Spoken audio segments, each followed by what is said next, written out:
I'm proud to announce that the recipient of the Attitude Legacy Award is Diana, Princess of Wales.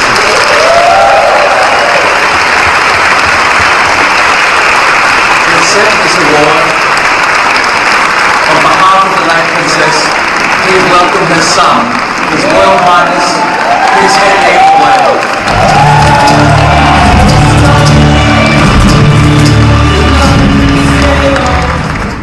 Don't we all look lovely?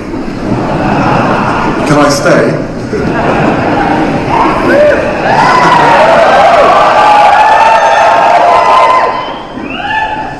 In April 1987, my mother was only 25 years old.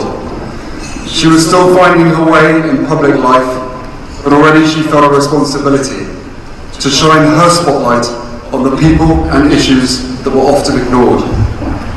She knew that AIDS was one of the things that many wanted to ignore and seemed like a hopeless challenge. She knew that the misunderstanding of this relatively new disease was creating a dangerous situation when mixed with homophobia. People were ostracized from their communities and sometimes from their families simply for being ill. Staff who treated the ill were themselves often turned away from local barbers and restaurants, even though it was proven that HIV could not be passed on from casual contact. And we faced the very real risk that thousands would die in the UK, including many young gay men of her generation, without making any progress towards treatment of the disease. So when that April, she shook the hand of a 32-year-old man with HIV in front of the cameras, she knew exactly what she was doing.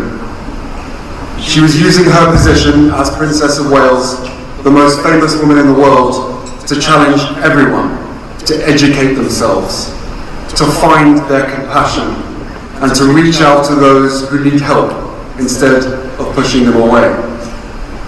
In the years that followed that famous handshake, her work continued, both in public and private. When she visited Mildmay Hospital and the London Lighthouse Hospice, she wanted the world to learn the stories of those who were dying. She wanted people to demand action towards treatments that would save lives, and she wanted to get to know those who were dying, not as statistics or patients, but as people. In the year before my mother's death, the first truly effective antiretroviral treatments were developed for HIV and AIDS. She did not live to see this treatment become widely available and save countless lives in the UK and around the world. I often wonder about what she would be doing to continue the fight against HIV and AIDS if she was still with us today. I believe that she would be telling everyone across society, not just those most at risk, that with effective treatment being free and available in the UK, that we must all embrace regular testing, both for our own sake and for those that we love. She would be demanding that same access to treatment and testing for young people in Africa and across the world. And she would of course, be standing alongside those who are living openly as healthy, happy and HIV positive. William and I are incredibly proud of what our mother achieved, and we thank you for awarding her the Legacy Award.